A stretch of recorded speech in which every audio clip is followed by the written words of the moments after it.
أعوذ بالله من الشيطان الرجيم. بسم الله الرحمن الرحيم. وإذ استسقى موسى لقومه فقلنا اضرب بعصاك الحجر فانفجرت منه 12 عينا قد علم كل أناس مشربهم كلوا واشربوا من رزق الله ولا تعثوا في الأرض مفسدين. وَإِذْ قُلْتُمْ يَا مُوسَى لَن نَّصْبِرَ عَلَىٰ طَعَامٍ وَاحِدٍ فادع لنا ربك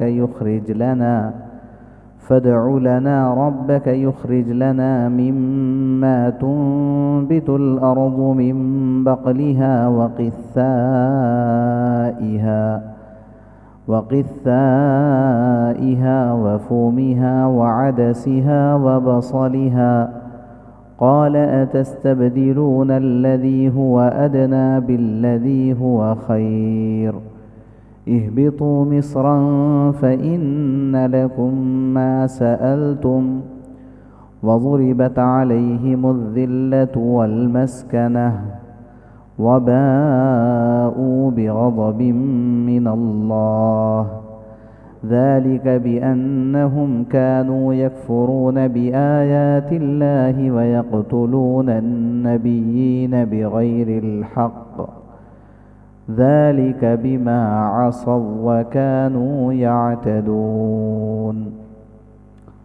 صدق اللہ العظیم.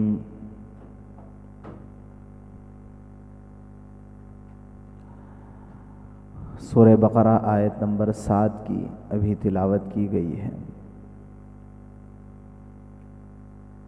رکوع نمبر 7 کی تلاوت کی گئی ہے. آیت نمبر 60 اور 61 یہ دونوں آیتیں ابھی پڑھی گئی ہیں. جیسے کہ سلسلہ پیچھے سے چل رہا ہے کہ ان آیات کے اندر اللہ تبارک و تعالیٰ نے یہودیوں سے متعلق مختلف امور کو بیان کیا ہے، اور ان مختلف امور میں سے ایک معاملہ یہودیوں کا یہ تھا کہ ملک شام سے، ملک مصر سے جب ان کو ملک شام میں جانے کا حکم ہوا اور وہاں جا کر کے قوم عمالقہ سے جہاد کر کے ان پر تسلط حاصل کرنے اور اپنی حکومت قائم کرنے کی اللہ تبارک و تعالیٰ نے انہیں ہدایت دی تھی، تو ان لوگوں نے عجیب و غریب انداز میں انکار کیا اور کہا اذهب انت وربک فقاتلا انا ہاہنا قاعدون. اے موسیٰ علیہ السلام آپ جائیے اور آپ کے رب دونوں جا کر کے وہ جہاد کر لیجئے، ہم سے یہ کام نہیں ہوگا، ہم یہیں رہیں گے. تو جو یہیں رہیں گے کی بات انہوں نے کہی تھی، گویا کہ اللہ نے ان کی بات کو قبول کر لیا اور وہ وہیں رہ گئے. اور وہ میدان تیہ کہلاتا ہے، لق و دق میدان ابھی بھی جیسے کا ویسا ہے، کوئی ڈیولپمنٹ ابھی بھی وہاں پر نہیں ہے جیسا کہ سننے میں آتا ہے. اور دن بھر وہ اپنا میدان کاٹنے اور اس کو قطع کرنے اور اس کو پار کرنے کے لیے چلتے، لیکن پھر وہ میدان ہی میں رہتے. اس موقع پر ایک وقت ایسا آیا کہ ان کو پینے کے لیے پانی کی ضرورت پیش آ گئی. کیا کرتے سوائے اس کے کوئی اور چارہ نہیں تھا کہ حضرت موسیٰ علیہ السلام کے پاس آئے. بات تو مانتے نہیں تھے لیکن کام پورے نکلواتے تھے. تو حضرت موسیٰ علیہ السلام کے پاس آ کے کہنے لگے کہ پانی چاہیے، کیا کریں؟ حضرت موسیٰ علیہ السلام نے اللہ سے دعا کی. انبیاء بھی بڑے عجیب و غریب ہوتے ہیں. قوم کے حق میں بہت ہی مہربان ہوتے ہیں، کتنا ہی زیادہ نافرمان کیوں نہ ہو، لیکن ان کے حق میں دعا ہی کرتے ہیں، ان کی صرف روحانی ترقی اور روحانی غذا کی نہیں بلکہ جسمانی غذا اور جسمانی ترقی کی بھی فکر کرتے ہیں۔ چنانچہ اللہ سے دعا کی تو اللہ تبارک و تعالیٰ نے حضرت موسیٰ علیہ السلام کو حکم دیا ایک مخصوص پتھر کی نشاندہی کر کے کہ اس پتھر پر اپنا عصا مارو۔ حضرت موسیٰ علیہ السلام نے ویسا کیا تو اس عصا سے اس پتھر سے 12 چشمے نکل گئے، اور یہ 12 کا عدد بھی بنی اسرائیل کے لیے بڑا جو ہے عجیب و غریب اور ڈپلومیٹک عدد ہے۔ وہ مسئلہ یہ ہے کہ وہ جو قبائل تھے، حضرت یعقوب علیہ السلام کے 12 بیٹے تھے، ایک بیٹے حضرت یوسف علیہ السلام، بقیہ اور 11 بیٹے تھے، تو ہر بیٹے سے جو نسل چلی وہ ایک قبیلہ بن گیا۔ تو بہت سی مرتبہ بہت سارے معاملات میں آپس میں ان کی ایک دوسرے سے نہیں بنتی تھی، ایک طرف یہ مسئلہ ہو جاتا، اور اس کے علاوہ ایک انتظامی سہولت بھی تھی کہ ایک چشمہ جاری ہوتا تو اس سے ایک ہی طرف سب کو پینے میں دشواری ہوتی۔ اللہ تبارک و تعالیٰ نے نظام یہ بنایا کہ 12 چشمے جاری کیے، اور یہ 12 کے 12 چشمے ان کی پانی پینے کے لیے سہولت کا باعث بن گئی، اور نشاندہی کر دی گئی کہ کون کس چشمے سے پانی پئیں گے۔ یہ اس موقع پر اللہ کی جانب سے ایک نعمت غیر مترقبہ، یعنی جو سوچے نہیں تھے اس طرح سے پانی نکل آیا، اور اندازہ لگانا چاہیے کہ ایک بالکل چٹیل میدان ہو اور پانی کا کہیں کوئی قطرہ نہ ہو، کوئی نام و نشان نہ ہو، کوئی کنواں نہ ہو، اور ایسی کوئی بظاہر امید بھی نہ ہو کہ بھئی پانی مل سکتا ہے اتنے بڑے میدان میں، اور وہاں پر اتنے وافر مقدار میں پانی نکل آئے۔ تو اگر آپ اس سچویشن کو آپ فیل کریں گے تو آپ کو اندازہ ہوگا کہ وہ کتنی بڑی نعمت تھی بنی اسرائیل کے لیے۔ تو یہ اتنی غیر معمولی نعمت تھی کہ اللہ تبارک و تعالیٰ نے انہیں بعد میں بھی یاد دلایا کہ ایسے وقت میں ہم نے تمہارے لیے پانی کا انتظام کیا تھا۔ اور پھر ہوا یہ کہ کھانے پینے کے لیے مسائل، چٹیل میدان، کیا کیا جائے، تو من و سلویٰ کا انتظام ہوا، اور اس من و سلویٰ جو آسمان سے غذا ان کے لیے اترتی تھی، اس پر ان لوگوں نے کہا کہ نہیں، یہی ایک چیز کھاتے رہیں ہم صبح و شام، یہ نہیں ہو سکتا، بلکہ ہم کو تو پیاز چاہیے، ہم کو لہسن چاہیے، ہم کو کھیرا ککڑی چاہیے، اور ہم کو دال چاہیے، یہ ساری چیزیں، اور گیہوں ہم کو چاہیے، یہ چیزیں ان لوگوں نے مانگی۔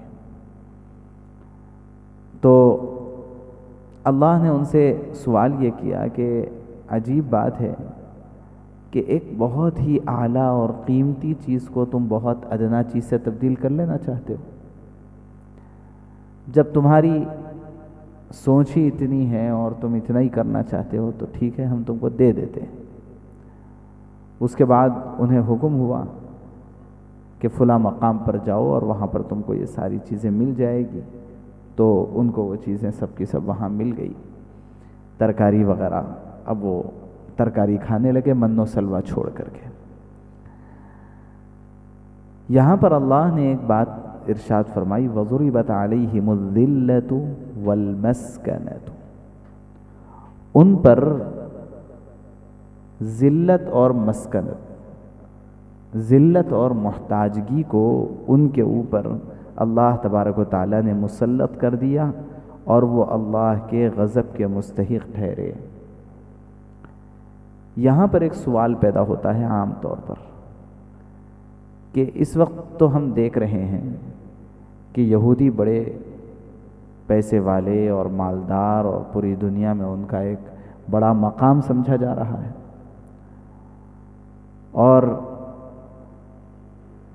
پورے عالم اسلام کے سینے کے اوپر بیٹھ کر کے، سینہ ٹھوک کر کے وہ دوسروں کو قتل و غارت گری کے اندر مصروف ہیں۔ اور اللہ تبارک و تعالیٰ فرما رہے ہیں کہ ہم نے ان پر ذلت اور مسکنت طاری کر دی، مسلط کر دی۔ تو کہیں دونوں کے درمیان، یعنی قرآن پاک کی آیت اور جو موجودہ حالات ہیں، ان حالات کے درمیان کہیں کوئی کانفلکٹ تو نہیں ہے، کہیں کوئی تضاد تو نہیں۔ اور بہت سارے لوگوں کو یہ اور اس طرح کی اور بھی آیات ہے جس میں یہودیوں کی ذلت کی بات اللہ تبارک و تعالیٰ نے فرمائی ہے، اس سے اعتراض ہوتا ہے۔ یہ اعتراض کے جواب کو کچھ تفصیل سے تھوڑا سا سمجھنے کی ضرورت ہے۔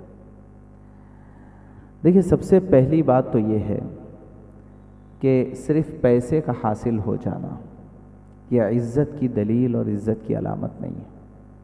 نمبر ایک، صرف پیسے کا مل جانا اور تھوڑا سا کوئی آدمی ٹیپ ٹاپ اگر ہو جائے، کوئی قوم تھوڑا سا پڑھی لکھی ہو جائے، تو یہ اس کے لیے عزت کی بات، عزت کے لیے صرف اتنا کافی نہیں ہے۔ دوسرے یہ ہے کہ اگر کسی کو عارضی طور پر عزت دی جائے تو اس کو عزت نہیں کہتے۔ کچھ دن کے لیے کسی کو ریسپیکٹ دیا جائے، اس کو ہمارے ماحول میں یہ مجھے بہت اچھی لگتی ہے، یہ مثال اس لیے زیادہ دیا کرتا ہوں کہ ایک شخص ہے جو بڑا کمزور ہے، نادار ہے، غریب ہے، یتیم ہے، مسکین ہے، اور ایسی ہی اس کی زندگی گزر رہی ہے۔ اس کے شادی کا موقع آیا تو اس نے یہ سوچا کہ بھئی شادی کے موقع پر تو جو ہے ایسی حالت نہیں رہنا چاہیے،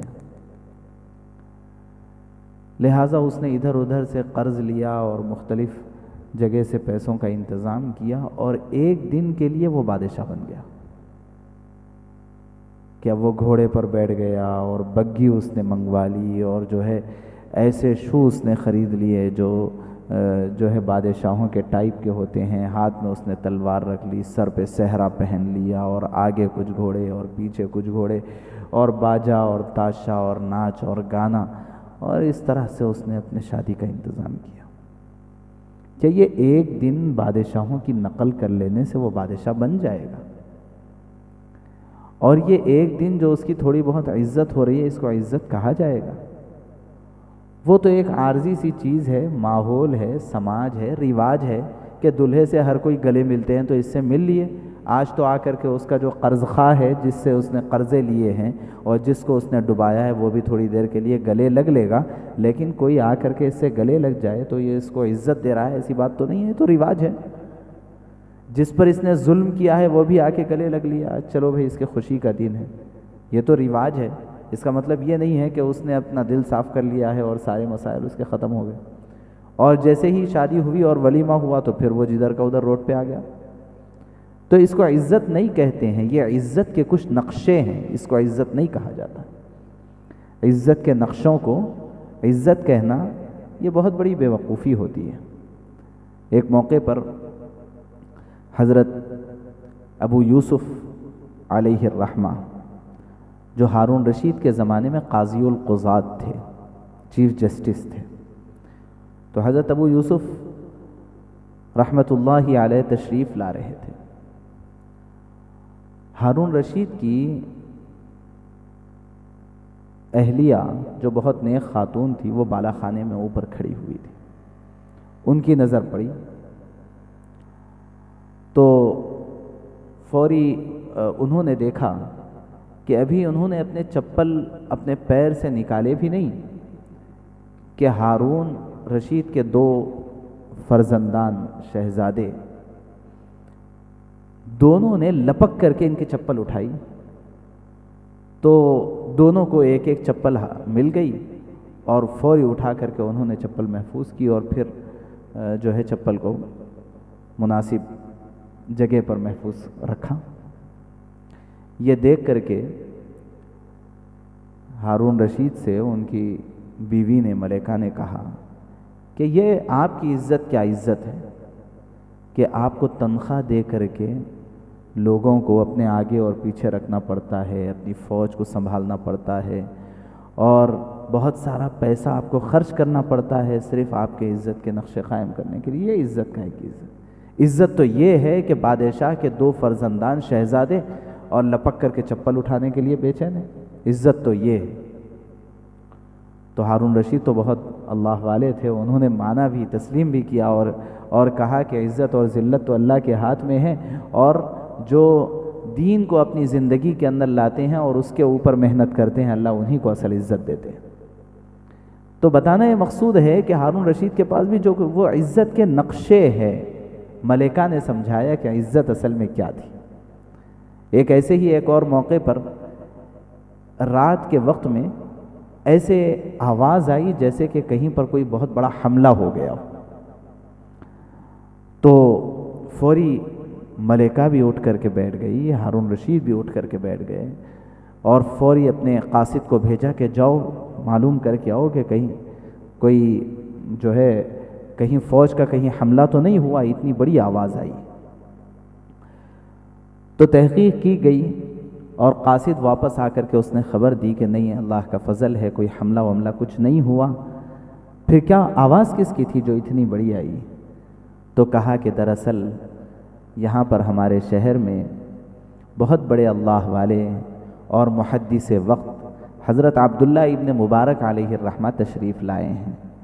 ہوا یہ کہ جب ان کا بیان چل رہا تھا تو اس دوران ان کو چھینک آئی، اور انہوں نے جب الحمدللہ کہا تو جتنا مجمع موجود تھا پورے مجمع نے بیک آواز یرحمک اللہ کہا، اور مجمع اتنا بڑا تھا کہ وہ آواز اتنی بڑی آئی کہ پورے شہر میں یہ بے چینی ہو گئی کہ کہیں حملہ نہ ہوا. اس موقع پر بھی ہارون رشید کی بیوی نے کہا کہ عزت یہ ہے. تو ایک ہے حقیقی عزت اور ایک ہے عزت کے نقشے. آپ اگر اس موقع پر اسرائیل کے پاس جو کچھ ہے، یہودیوں کے پاس جو کچھ ہے، اگر اس کو دیکھیں گے تو آپ خود طے کر لیں گے کہ کیا یہ عزت ہے یا عزت کے نقشے ہیں. اور عزت کے نقشوں کے اندر اگر تھوڑی بہت عزت کی جا رہی ہو تو وہ بھی اب ذلت کے اندر بدلی ہوئی ہے.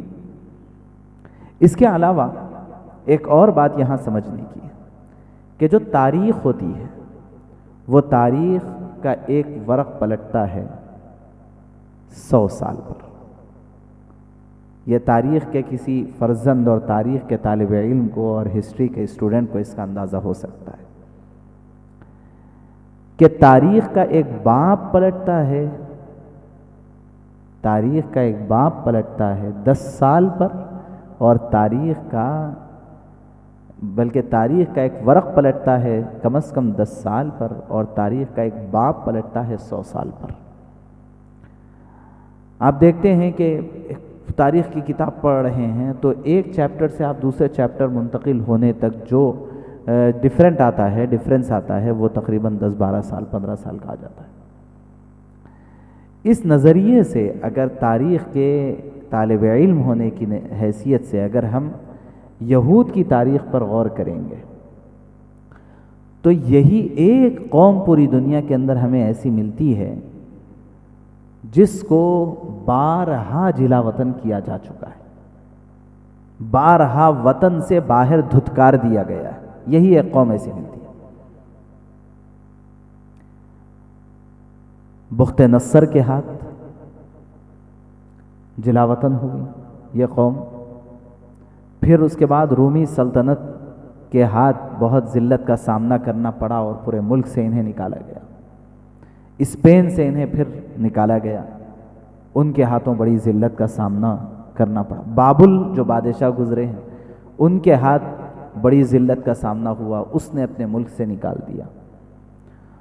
اور اتنا سب کچھ ہوتے ہوئے پھر رسول اللہ صلی اللہ علیہ وسلم کے زمانے میں جو 3 قبیلے مدینہ منورہ میں یہودیوں کے آباد تھے، اس میں سے ایک قبیلہ بنو قینقاع، اس کے سلسلے میں تو یہ ہے کہ وہ بعد میں بھی ان میں سے بعض مسلمان ہوتے رہے آہستہ آہستہ، لیکن 2 قبائل جو سب سے زیادہ مضبوط قبائل تھے، بنو قریظہ اور بنو نذیر، ان میں سے ایک کو مکمل طور پر ان کی غداری کی وجہ سے قتل کیا گیا، اور دوسرے قبیلے کو جلا وطن کیا گیا، خیبر بھیج دیا گیا۔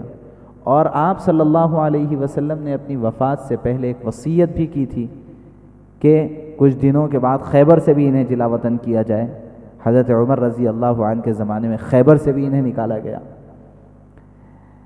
یہ ایک قوم وہ ہے جو پوری دنیا کے اندر، اگر ہم تاریخ پڑھیں گے یہودیوں کی، اس کے بعد ہٹلر کے زمانے میں جو جرمنی میں ان کے ساتھ حالات آئے ہیں ہولوکاسٹ کے، وہ تو ہم سب غالباً جانتے ہیں۔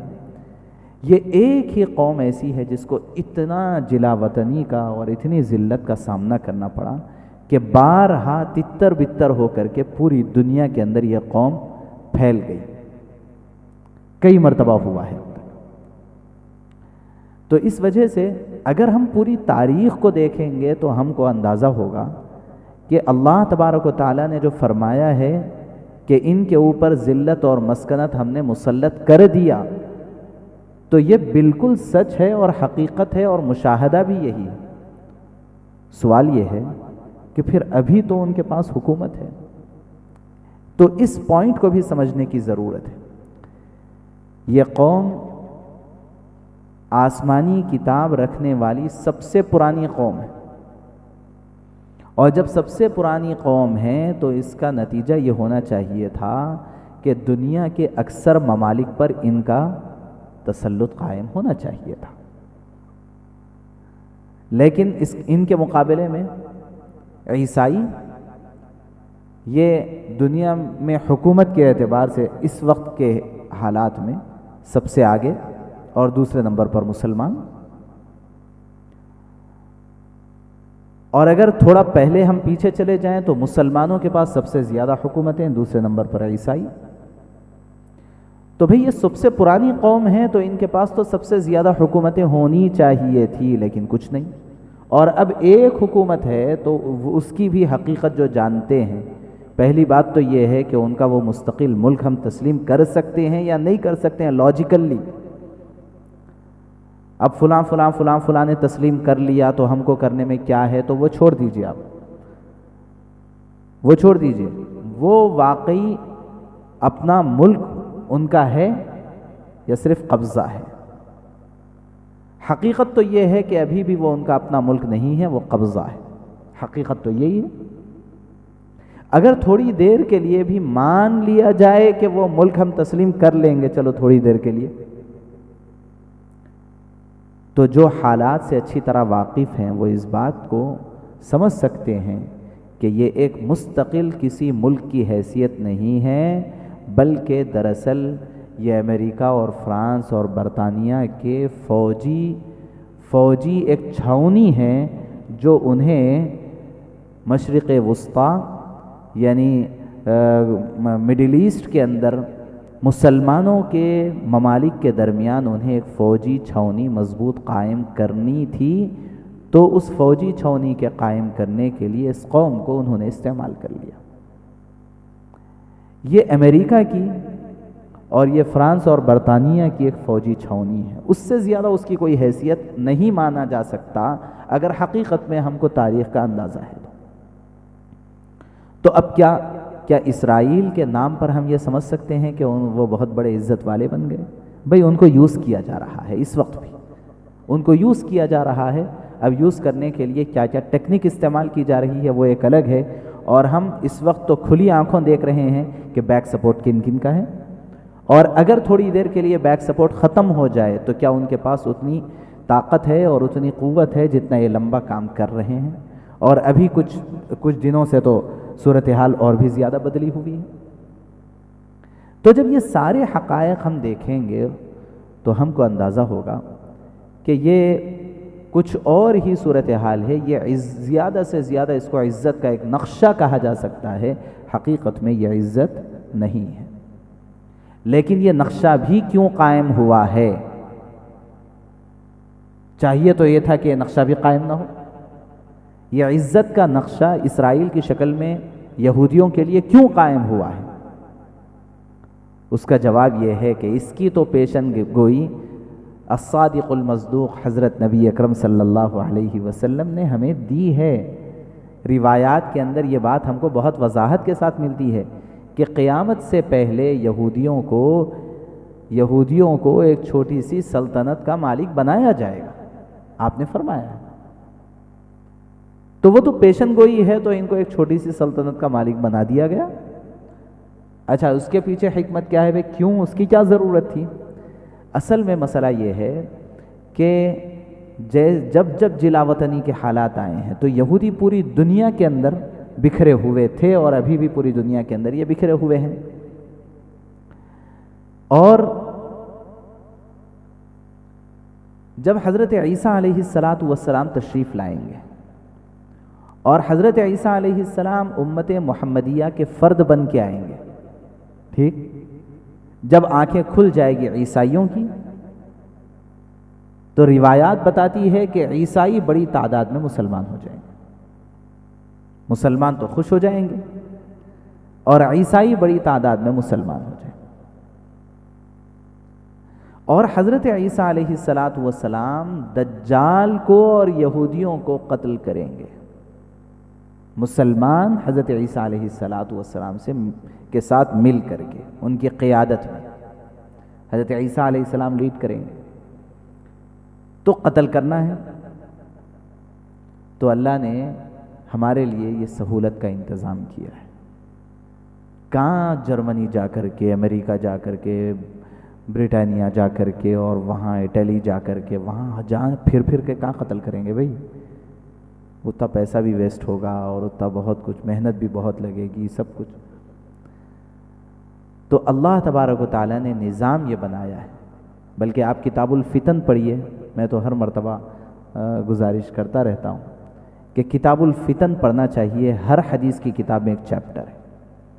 اگر ہم کتاب الفتن پڑھیں گے تو یہ ساری روایات جو اب نقشہ ہم کو نظر آ رہا ہے، جو کچھ سن رہے ہیں، یہ بہت کچھ پہلے کہہ دیا گیا ہے، بس وہ ایک جو ہے ایک وہ بنا ہوا ہے، ایک نقشہ جو بنایا تھا رسول اللہ صلی اللہ علیہ وسلم نے، اس کے اندر اب رنگ بھرا جا رہا ہے، اس سے زیادہ کچھ نہیں۔ اب جو حالات ہیں، تو اب سب ایک جگہ اگر رہیں گے تو سب کو شوٹ کرنا آسان ہے، بس یہ صورتحال ہے، اس سے زیادہ کوئی اور بڑا مسئلہ نہیں۔ یہودیوں کے جو دجال کے سلسلے میں جتنی روایات ہے اور دجال کے سلسلے میں جتنی پیشن گوئیاں ہیں، آپ کتابیں اٹھا کر کے دیکھ لیجئے۔ میں خود وہ چیپٹرز پڑھاتا ہوں مدرسے میں، تو میں ہمارے اسٹوڈنٹس کو کھول کر کے یہ چیزیں سمجھاتا ہوں کہ دیکھو یہ روایت ہے، اور اس روایت کا تعلق اس علاقے سے ہے، اور یہ علاقہ اس وقت کے جغرافیائی لحاظ سے ملک شام میں آتا ہے۔ یہ روایت ہے، اور اس روایت کا تعلق اس علاقے سے ہے، اور یہ علاقہ اس وقت اسرائیل میں آتا ہے، یہ علاقہ اس وقت فلسطین کے کنارے پر آتا ہے۔ یہ پورا جو ہے ان کو ڈائیگرام ڈال کر نقشہ، وہ پورا جو ہے کیا ورلڈ کا جو نقشہ ہوتا ہے اس کو سامنے لگا کر کے میں پورا نشاندہی کے ساتھ سمجھاتا ہوں۔ بہرحال ابھی اس کی تفصیل کا موقع نہیں ہے، لیکن ہمیں یہ بات سمجھنے کی ضرورت ہے کہ یہ موجودہ تھوڑا بہت ہم کو جو شان بان آن نظر آ رہی ہے، یہ کوئی شان نہیں ہے، یہ عزت کا نقشہ ہے اور عزت نہیں ہے، اور اس نقشے کے اندر بھی اب ذلت سب کے سامنے ہے، اور یہ بھی جو ہے تھوڑی بہت حکومت سلطنت یہ بس ایک فوجی چھاؤنی ہے، بیک سپورٹ کسی اور کا ہے، امداد کسی اور کی ہے، اور سارے کے سارے منصوبے کسی اور کے ہیں، اور ان سب کو اگر لے بھی لیا جائے، سمجھ بھی لیا جائے، تب بھی یہ رسول اللہ صلی اللہ علیہ وسلم کی وہ پیشن گوئی ہے جو آپ نے فرمائی تھی کہ ان کو ایک جگہ جمع کر کے اجتماعیت کے ساتھ کچھ دنوں کے لیے عارضی سلطنت ان کو ضرور ملے گی، یہ آپ نے فرمایا۔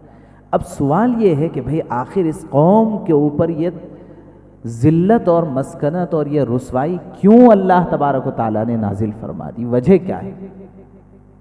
آگے اللہ نے فرمایا ہے وَذَلِكَ بِأَنَّهُمْ، یہ اس وجہ سے کہ وہ یکفرون بِآیاتِ اللہ کی آیات کا انکار کرتے تھے، اور اس سے آگے بڑھ کر کے وَيَقْتُلُونَ النَّبِيِّينَ بِغَيْرِ الْحَقِّ، ناحق انبیاء کو قتل کرتے تھے، اتنا بڑا جرم تھا ناحق۔ سب سے زیادہ انبیاء بنی اسرائیل میں، تو انبیاء کو قتل کرتے تھے، بھائی اس سے بڑا جرم کیا؟ اللہ نے فرمایا ذَلِكَ بِمَا عَصَوْا وَكَانُوا يَعْتَدُونَ، یہ اس وجہ سے کہ انہوں نے نافرمانی کی اور وہ حد سے آگے بڑھتے رہے، اس لیے ان کے ساتھ یہ ذلت و رسوائی کا معاملہ ہے۔ اللہ ہم سب کو عقل سلیم نصیب فرمائے۔ ترجمہ دیکھ لیجئے۔ وَإِذِ اسْتَسْقَىٰ مُوسَىٰ لِقَوْمِهِ فَقُلْنَا اضْرِب بِّعَصَاكَ الْحَجَرَ، اور جب موسیٰ علیہ السلام نے اپنی قوم کے لیے پانی مانگا تو ہم نے کہا اپنا عصا پتھر پر مارو۔ فَانْفَجَرَتْ مِنْهُ 12 عَيْنًا، تو اس سے پھوٹ نکلے 12 چشمے۔ قَدْ عَلِمَ كُلُّ أُنَاسٍ مَّشْرَبَهُمْ، ہر گروہ نے اپنا اپنا گھاٹ یعنی پانی پینے کی جگہ پہچان لیا۔ كُلُوا وَاشْرَبُوا مِن رِّزْقِ اللَّهِ وَلَا تَعْثَوْا فِي الْأَرْضِ مُفْسِدِينَ، کھاؤ اور پیو اللہ کے رزق سے اور نہ پھرو زمین میں فساد مچانے والے بن کر۔ اب تو وہی فساد مچاتے ہوئے پھر رہے ہیں زمین میں۔ وَإِذْ قُلْتُمْ يَا مُوسَىٰ لَن نَّصْبِرَ عَلَىٰ طَعَامٍ وَاحِدٍ فَادْعُ لَنَا رَبَّكَ يُخْرِجْ لَنَا مِمَّا تُنبِتُ الْأَرْضُ، اور جب تم نے کہا اے موسیٰ ہم ایک ہی قسم کے کھانے پر ہرگز صبر نہیں کر سکتے، اپنے رب کو ہمارے لیے پکارو کہ وہ نکالے ہمارے لیے وہ چیزیں جو زمین سے اگتی ہیں، من بقلها وقثائها وفومها وعدسها وبصلها، یعنی ساگ، بھاجیاں، ککڑی، گیہوں، مسور اور پیاز۔ قال اتستبدلون الذي هو ادنى بالذي هو خير، موسیٰ علیہ السلام نے کہا کیا تم ایک بہتر چیز کے بدلے ایک ادنا چیز لینا چاہتے ہو؟ اہبطوا مصرا فإن لكم ما سألتم، کسی شہر میں اترو تو تم کو ملے گی وہ چیز جو تم مانگتے ہو۔ وضربت علیہم الذلۃ والمسکنہ، اور ڈال دی گئی ان پر ذلت اور محتاجی۔ وباءوا بغضب من اللہ، اور وہ غضب الہی کے مستحق ہو گئے۔ ذلك بأنهم كانوا يكفرون بآيات الله ويقتلون النبيين بغير الحق، یہ اس وجہ سے ہوا کہ وہ اللہ کی نشانیوں کا انکار کرتے تھے اور نبیوں کو ناحق قتل کرتے تھے۔ ذلك بما عصوا وكانوا يعتدون، یہ اس وجہ سے کہ انہوں نے نافرمانی کی اور وہ حد پر نہ رہتے تھے۔ سبحان اللہ و بحمدہ، سبحانک۔